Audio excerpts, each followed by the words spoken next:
Nangyari ang kwentong ito nung nasa grade 1 ako, noong sumugod ang nanay ko sa school namin.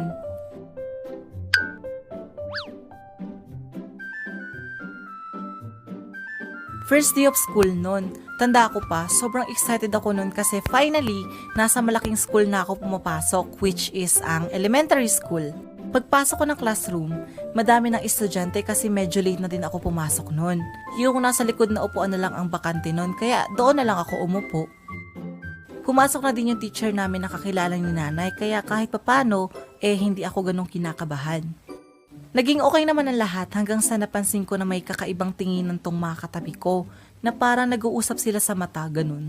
Hanggang sa may sinabi yung isa sa akin. Hoy, may baon ka bang pagkain? Oo, Bigay mo na sa amin yan, dali. pang recess ko yun eh. Wala nga kaming pakialam eh. Akin na yung baon mo, bigay mo na sa amin yan, bilis. Gusto kong